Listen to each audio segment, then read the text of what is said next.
I wanted to keep Nurk out there for rebounding purposes, and even offensively, you know, he came up with a big layup, you know, in a big part of the game. But putting him on Russ, you know, just gonna play on for Russ in that moment, and if they y'all, it's with a sad and heavy heart that I make this video. Look, as a hooper myself, as somebody who's a fan of the game, and I say that because it's easy to appreciate the things the game has to offer when you're not so one-sided towards any one team, any one player. You can kind of see things unfold from a different angle. I'm glad, for the sake of myself, obviously I have players that I enjoy watching. I enjoy their art more than another player's art, but there's no player that I'm so biased to that I could look past facts, or I could look past what my eyes are actually seeing. And to me, that's one of the big blessings of watching the games, watching the NBA for so long, being you know, a part of the game myself, just being a hooper at a higher level and being an athlete. You really know, like when your eyes tell you something, you know what you see. And that's why, you know, my heart is heavy today, because this is truly the ending. I won't say the end, but it's the ending of NBA great Russell Westbrook. Now, I will say this, a lot of people have their own opinion about the guy. I don't care much about him personally. I don't, you know, what we see, he's not, from what he shows to cameras, he's not the most stand-up guy as far as accountability or just, you know, being respectful of his job, you know, being respectful of the duties that come along with being a job, or being respectful of the game itself, you know. And that's all we see. I get it. Everybody in the NBA says Russ is a great guy. You've got Bradley Beal vouching for him, KD vouching for him. All these players have come out the woodwork to defend Russell Westbrook, but nobody wants to play with him. Now, that could be for many reasons. Obviously, fit is fit when it comes to the NBA style of basketball. Fit is everything. You know, if you and I went to the gym and we wanted to play pickup, we could figure out things to make it work against normal teams that we just found out we're playing that day, that we just picked teams, and we can figure out something to work on the fly. We're going to 21, we're going to 12, whatever. But when you're playing for a professional team, it's the other professional team's job to literally expose you. Not just you as an individual, but the whole team. Now, exposing the team might come at the expense of a certain player, but it's getting bad out here, y'all. We're 3 games into the NBA season for most teams, and there's some teams getting exposed for their weaknesses, and the Lakers happen to be on the forefront of this. They're literally last place in offense, last place in efficiency, last place in three-point shooting percentage, last place in three-point shots made, last place in offense overall. They literally, it looks bad, bro. And a lot of people want to point the finger to LeBron, they want to point the finger to AD, they want to point the finger to the NBA. Nah, this time, I'm blaming the NBA. Yeah, I'm blaming the NBA. They let this happen to one of their superstars. And it goes way back 14 years ago when Russell Westbrook was drafted by the Oklahoma City Thunder. Now, when I say NBA, I obviously don't mean like Adam Silver and those guys.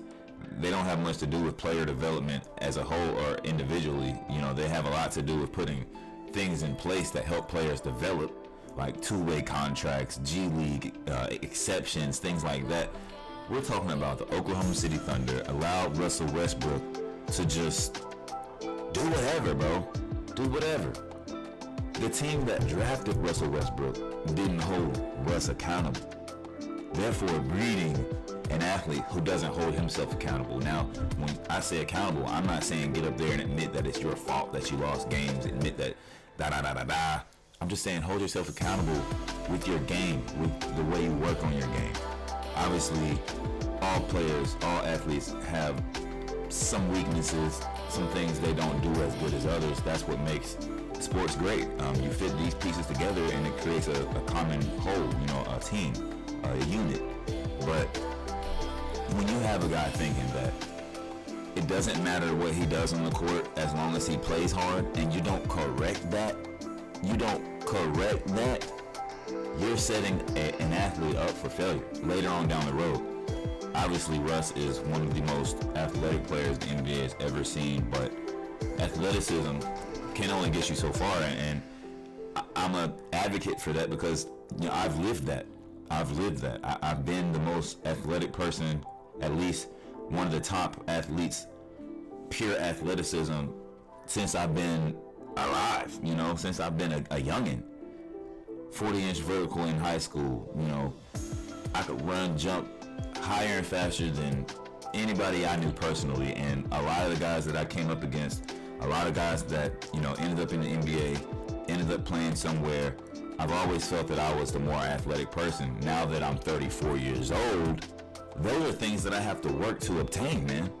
Those are things that I have to grind overtime to obtain. At 34, I can't maintain a 40-inch vertical because just because I want to. There's things that has to go into it. Am I saying Russ isn't doing this? No. But one thing we know, Russ spent a lot of time not working on his game. Anytime an athlete decides, hey, I'm gonna bulk up, I'm gonna put on, 20 more pounds to deal with the course of the season or to combat injuries, you have to know you're gonna lose some of your quick twitch. You might lose a little bit of your burst, your sudden, you might lose that, man. And it seems like the problem with Russell Westbrook is he lives in a delusional state where I don't know what it is exactly. I don't want to say delusional because I don't know what he thinks about before he goes to sleep at night. But perception is everything. When, obviously Joe Schmo down the corner can be as delusional as he wants. Nobody cares. Nobody knows him. Nobody will ever know. But when you're in the spotlight, when you're in Hollywood, when you're top 500 player in the world and you end up in this league, you got to hold yourself accountable publicly to an extent. Whether, that's with your media comments, whether that's with the way you approach your game, the way you approach the game. I say Russell Westbrook is disrespectful to the game of basketball because he hasn't taken the time to A, learn the right way to play, B, incorporate himself into another franchise, C, he has way too many weaknesses for a guy 14 years in that's in the top 75 all time. I don't remember, obviously you got Ben Wallace, he couldn't shoot, but look at the guy, bro. He gives you 20 rebounds, 3 assists, and some, 2 or 3 blocks, a couple steals, and he didn't ask for more. That's the difference. That's the difference right there.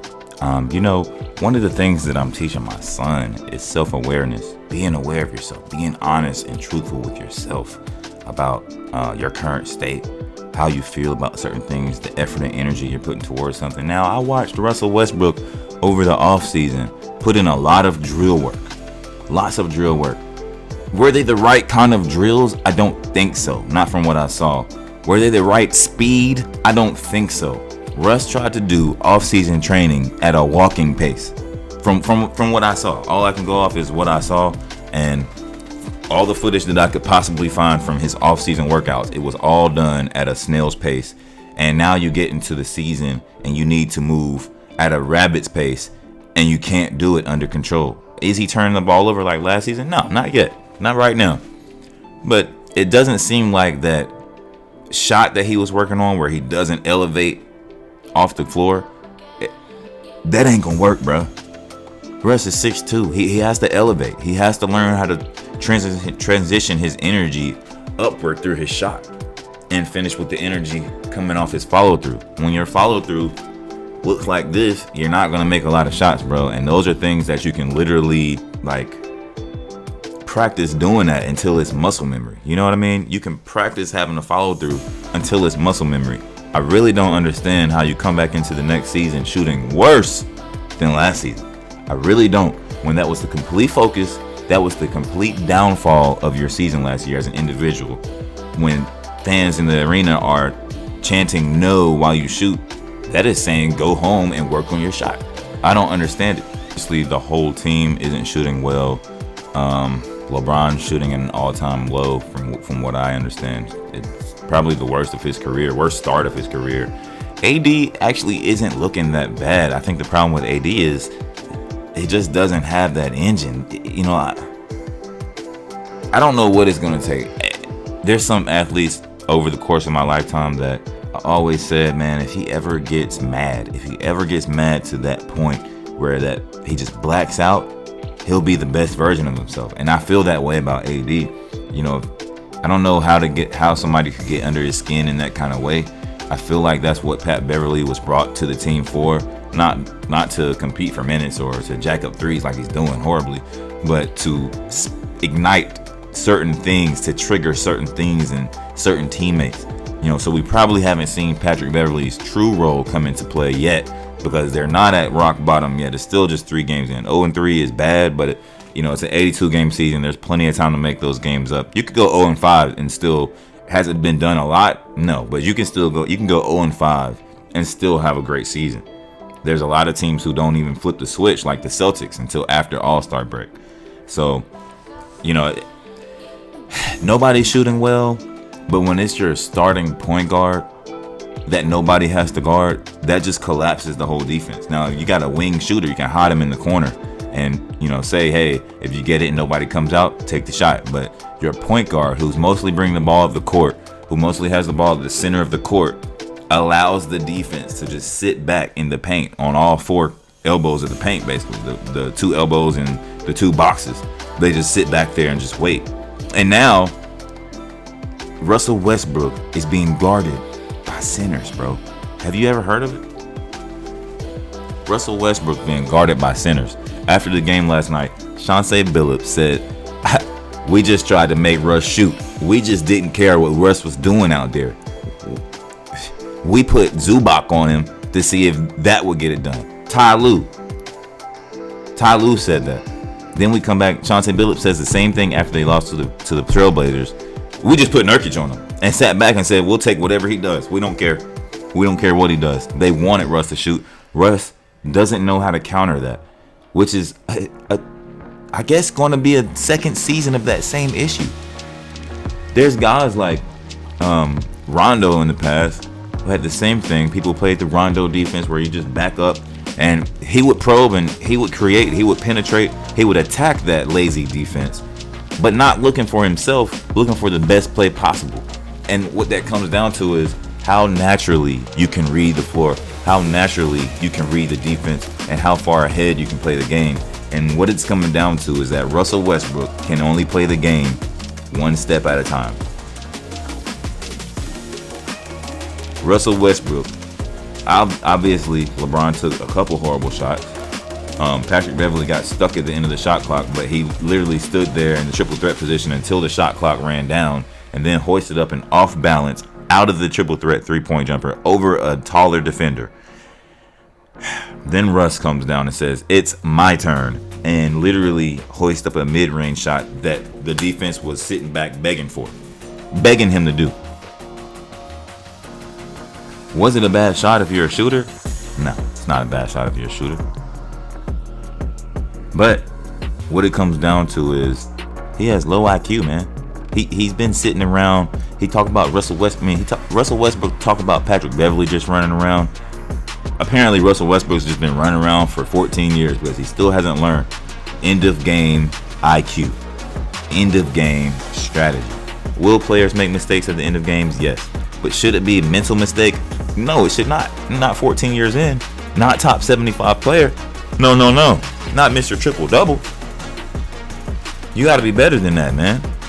We're talking about a guy that says he was up 1 and was trying to create a 2-for-1, bro. While up 1, all you need is a solid possession. Get the ball to your big man. Make them foul him. Get a basket at the rim or get fouled. Push the lead to 3. Live with the results from there. Don't foul and live with the results. If Dame ties it up, we're going to overtime. If they miss, we win. That was literally how that was supposed to go. And obviously, the time for taking wild heat check shots was already gone. And LeBron used up the last 2 of those. Pat Beverly used up the last one of those. How do you not know this, bruh? So, it's sad because what's about to happen is Russell Westbrook is going to be out of the NBA so damn fast, man. And it's not because he's not good enough anymore. It's because, man, you're not willing to fit into anybody's situation. Dude, you're a 34-year-old still out here running around, running your mouth like you got a whole future in the NBA, bro. You don't have a future in the NBA. Your time is right now. Your window's closing. It's time to be compliant with whatever the front office wants, whatever the coaching staff wants, whatever the best player on your team wants. It's time to lock in and fit into that. Russell Westbrook doesn't have that attribute, y'all.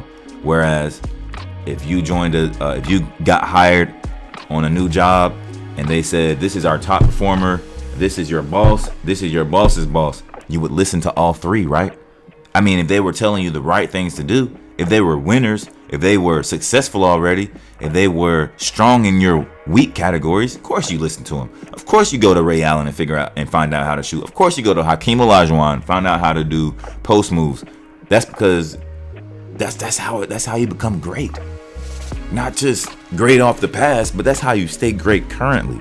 It's staying up with the times, man. And it seems like Russell Westbrook's not willing to do that. You have guys like him in the league. You got guys like Carmelo that's out of the league. Is Carmelo a great player right now? No. But he's a guy that's willing to fit in wherever you need him and do whatever you ask to his fullest potential. And that's, if Russell Westbrook had that attribute, we wouldn't even be having this conversation right now. So it's a sad day. Just, going over the realizations that I've seen this happen quite a few times in my lifetime. Players unwilling to fit in towards the back end of their career, especially the more athletic players who their athleticism starts to wane and they can't see it. Even though you have to know, if you watch film, you see it.